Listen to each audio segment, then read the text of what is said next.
Welcome to Y R exam study. आज है 24 अप्रैल और इससे जो जितने इम्पोर्टेंट करंट क्वेश्चन बनने वाले हैं हम इस वीडियो में डिस्कस करेंगे। वीडियो की जो पीडीएफ होगी वो हमारे टेलीग्राम चैनल मिल जाएगा, जिसका लिंक वीडियो के डिस्क्रिप्शन बॉक्स में दिया गया। और बता दें, इस वीडियो के अंत में एक क्वेश्चन दिया जाता है क्वेश्चन, और उससे जुड़े जितने फैक्ट हैं आपको लिखने चाहिए। देखते हैं, जैसे कल के प्रश्न का उत्तर। तो कल के प्रश्न का उत्तर है, पहले प्रश्न जानते हैं, हाल ही में भारत किस देश के रिलायंस समझौते लागू हुआ? भारत। तो यह हुआ कहाँ के? यह हुआ रूस। यह हुआ भारत और रूस देश के रिलायंस के मध्य रिलायंस समझौता लागू हुआ है। अगला है, हाल ही में अंग्रेजी भाषा दिवस कब मनाया गया? तो अंग्रेजी भाषा दिवस यह मनाया गया कब? तो यह मनाया गया है 23 अप्रैल को। अंग्रेजी भाषा दिवस 2026 23 अप्रैल को दुनिया भर में मनाया जाएगा, ताकि वैश्विक संचार में अंग्रेजी भाषा के महत्व को दर्शाया जा सके। यह दिन विलियम शेक्सपियर की विरासत का सम्मान करता है। अगला है, विश्व पुस्तक दिवस। विश्व पुस्तक दिवस कॉपीराइट दिवस 2026 हर साल 3 अप्रैल को दुनिया भर में मनाया जाता है। यह दिन किताब को, लेखकों पढ़ने की शक्ति का उत्सव मनाता है। उस दिन की शुरुआत यूनेस्को ने की थी, और इसकी शुरुआत यूनेस्को ने की थी। वर्ष 2026 के लिए मुख्य विषय है बहुभाषावाद। मतलब विश्व पुस्तक दिवस की थीम क्या है? बहुभाषावाद।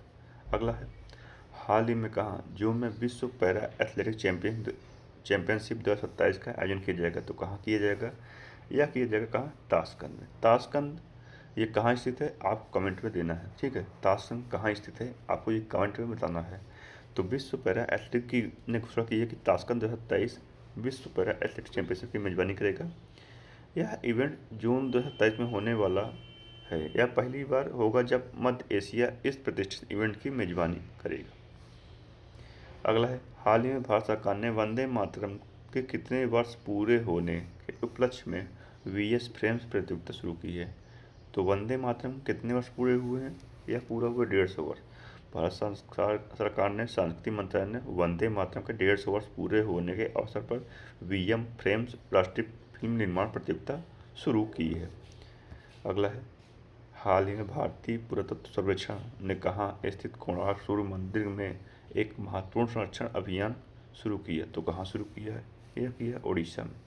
भारतीय पुरातत्व सर्वेक्षण ने कोणार्क सूर्य मंदिर में एक महत्वपूर्ण संरक्षण अभियान शुरू किया। इस परियोजना में मंदिर के जगमोहन में एक नियंत्रक मार्ग बनाने के लिए ड्रिलिंग करना शामिल किया गया है। कोणार्क उड़ीसा में। तो world para archery series final में पायल नागी ने स्वर्ण पदक जीता।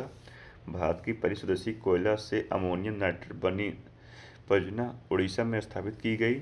उड़ीसा और उत्तराखंड की पुलिस को प्रतिष्ठित प्रेसिडेंस पुलिस कलर से सम्मानित किया गया।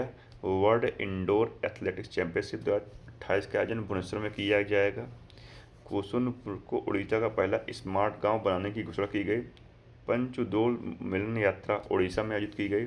नीति आयोग द्वारा जारी फिस्कल हेल्थ इंडेक्स 2026 में उड़ीसा को पहला स्थान दिया गया। उड़ीसा ने उच्च शिक्षा संस्थानों के लिए गर्मियों से पहले हीट वेव प्रबंधन एसओपी जारी किया। उड़ीसा। तो ये मैप में उड़ीसा। कैपिटल क्या? भुवनेश्वर। सीएम है मोहन चरण मांझी। गवर्नर कौन है? डॉक्टर हरिबाबू खम्बेपति। और 18वां प्रवासी देश सम्मेलन उड़ीसा में मनाया गया। सोनापुर बीच और गोल्डन बीच को ब्लू फ्लैग प्रमाण दिया गया। यह उड़ीसा के बीच है। अगला है, हाल ही में किस देश की संसद ने तंबाकू और वेब्स बिल के तहत 1 जनवरी 2009 या उसके बाद पैदा हुए लोगों को तंबाकू उत्पाद खरीदने पर प्रतिबंध लगा दिया है? तो किस देश ने किया है? या किया ब्रिटेन ने। ब्रिटेन की संसद ने तंबाकू और वेब्स बिल को मंजूर देते हैं। इस बिल के तहत 1 जनवरी 2009 या उसके बाद पैदा हुए लोग अब भी कभी भी तंबाकू उत्पाद नहीं खरीद पाएंगे। ब्रिटेन। तो ये है मैप में ब्रिटेन। कैपिटल क्या है? लंदन। करेंसी क्या है? Pound sterling. और प्राइम मिनिस्टर कौन है? Care stammer. केयर स्टैमर वहाँ के प्राइम मिनिस्टर हैं। और ब्रिटेन में जो भारत के उच्चायुक्त नियुक्त किए गए कौन है? वो है पेरियार स्वामी कुमारन। कौन है? पेरियार स्वामी कुमारन। कोंकण अभ्यास 2025 5 से 9 अक्टूबर भारत और के पश्चिमी तट पर भारत और ब्रिटेन के मध्य आयोजित किया गया था। तो यूके ने छोटे बच्चों के लिए सख्त स्क्रीन टाइम दिशा निर्देश जारी किया था। पेरियार कुमार स्वामी कोई यूनाइटेड किंगडम में भारत का उच्चायुक्त नियुक्त किया गया। भारतीय वायुसेना ने ब्रिटेन की रॉयल एयरफोर्स के पायलटों को प्रशिक्षण देने पर सहमति व्यक्त की। भारत और ब्रिटेन ने वैज्ञानिक सहयोग को बढ़ावा देने के लिए रामानुजन जूनियर रिसर्च प्रोग्राम शुरू किया। डेविड लेमी को ब्रिटेन का नया उप प्रधानमंत्री नियुक्त किया गया। किसांगी मेयास्त्रम ब्रिटेन की सबसे युवा सॉलिसिटर बनी है। जैकब बेथर इंग्लैंड पुरुष टीम के सबसे युवा कप्तान बने। इंग्लैंड ने स्पेन को हराकर महिला यूरो कप 2025 जीता है। अगला है, हाल ही में भारत ने किस देश को 2 टन आवश्यक चिकित्सा आपूर्ति प्रदान की है? तो भारत ने किसको प्रदान की है? भारत ने प्रदान की है किसको? तंजानिया को।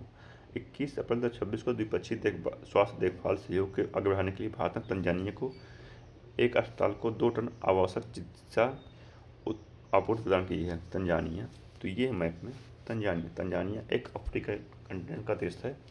तो इसकी कैपिटल क्या है? डोडोमा। करेंसी क्या है? Tanzania shilling. और प्रेसिडेंट कौन है? सामिया सुलूहू हसन वहाँ के प्रेसिडेंट हैं। अगला है, हाल ही में कहाँ 3D ग्लास चिप यूनिट का शुभारंभ किया गया? 3D ग्लास चिप यूनिट का शुभारंभ कहाँ किया गया? यह किया गया कहाँ? यह किया गया उड़ीसा में 3D ग्लास चिप यूनिट का शुभारंभ किया गया। अगला है, हाल ही में किसने राउरकेला विज्ञान केंद्र का उद्घाटन किया? तो राउरकेला विज्ञान केंद्र का उद्घाटन किसने किया? तो यह किया द्रौपदी मुर्मू ने राउरकेला उड़ीसा में एक प्लेनेटेरियम विज्ञान केंद्र सहित कई सार्वजनिक बुनियादी ढांचा परियोजनाओं का उद्घाटन किया है। अगला है, हाल ही में भारत और किस देश ने MSME सहयोग समझौते पर हस्ताक्षर किए हैं? भारत और किस देश ने किए हैं? यह किए भारत और दक्षिण कोरिया ने। भारत और दक्षिण कोरिया ने 20 अप्रैल 2026 को अपने संबंधित सूक्ष्म लघु मध्यम क्षेत्रों में को एकीकृत और विकसित करने के लिए औपचारिक रूप से एक समझौते ज्ञापन पर निष्पादित किया है। दक्षिण कोरिया, तो भारत और अमेरिका और दक्षिण कोरिया के बीच एक संयुक्त बड़ा सैन्य अभ्यास फ्रीडम शील्ड हुआ। दक्षिण कोरिया के पूर्व राष्ट्रपति यून सुक येओल को उम्र कैद की सजा सुनाई गई। अमेरिका और दक्षिण कोरिया के बीच बड़ी स्क्वाड्रन नामक संयुक्त हवाई अभ्यास शुरू किया गया। दक्षिण कोरिया की फर्स्ट लेडी रही किम योन को 20 महीने की सजा हुई है। दक्षिण कोरिया ने विश्व का पहला AI कानून पारित किया। दक्षिण कोरिया अत्यंत शक्तिशाली बैलिस्टिक मिसाइलें ह्यूमन 5 में तैनात करेगा। भारत और दक्षिण कोरिया ने पहला नौसैनिक अभ्यास इन रोकन किया। गौरंगल दास को दक्षिण कोरिया में भारत का नया राजदूत नियुक्त किया गया है। दक्षिण कोरिया, तो ये मैप में दक्षिण कोरिया। कैपिटल क्या है? सियोल। करेंसी क्या है? South Korean von. और प्रेसिडेंट कौन है? योन सुक योल। और 38 पैरेलल लाइन जो है नॉर्थ कोरिया और साउथ कोरिया को अलग करती है। अगला है, भारत और भूटान ने 7वीं संयुक्त सीमा बैठक कहाँ आयोजित की?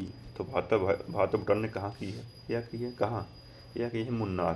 केरल के मुन्नार में भारत और भूटान ने संयुक्त सीमा बैठक की 7वीं बैठक की है। अगला है, हाल ही में किस IIT ने भारत का पहला 3 टीम फुटबॉल की शुरुआत किया है? तो IIT मद्रास ने एक खेल की शुरुआत की जिसका नाम है ओमेगा बॉल। यह एक नया और अनोखा टीम वाला फुटबॉल फॉर्मेट है और देश में इसकी पहली बार शुरुआत की गई है। ठीक है, तो IIT तो प्रतियोगी छात्राओं की परीक्षाओं की तैयारी कर रहे छात्रों की मदद के लिए, साथ ही ऐप को शिक्षा मंत्रालय ने IIT कानपुर सहयोग से विकसित किया। दिल्ली सरकार ने वायु प्रदूषण को कम करने के लिए स्मार्ट स्टिंग सतहों को परीक्षण के लिए IIT मद्रास के साथ समझौता किया। IIT मुंबई ने हॉनीवेल के साथ मिलकर सस्टेनेबिलिटी स्किल हब शुरू किया। प्राचीन भारतीय विज्ञान पर राष्ट्रीय सम्मेलन IIT धनबाद में आयोजित किया गया। IIT मद्रास ने दुबई में AI इनोवेशन सेंटर लॉन्च किया। IIT गुवाहाटी ने पूर्वी हिमालय में ग्लेशियर के खतरों को ट्रैक करने की तकनीक बनाई है। अगला है, हाल ही में कौन सा रेल डिपो बना वाटर न्यूट्रल रेल डिपो बनकर उभरा है? तो कौन सा rail depot water neutral rail depot बनकर उभरा है? यह बना है कौन? Ahmedabad rail depot. गुजरात के अहमदाबाद के Kankaria railway station coaching depot एक जल तटस्थ रेलवे डिपो के रूप में उभरा है। तो ये थे आज के करंट अफेयर। आप पूछते हैं आपसे आज का प्रश्न है, हाल ही में किसको world economic forum 2026 young global leader सम्मान दिया गया? तो किसे दिया गया है? तो इसका उत्तर आपको कमेंट में देना है। तो आज के इस वीडियो में इतना ही। अगर वीडियो पसंद है तो लाइक कमेंट कीजिए। दोस्तों धन्यवाद।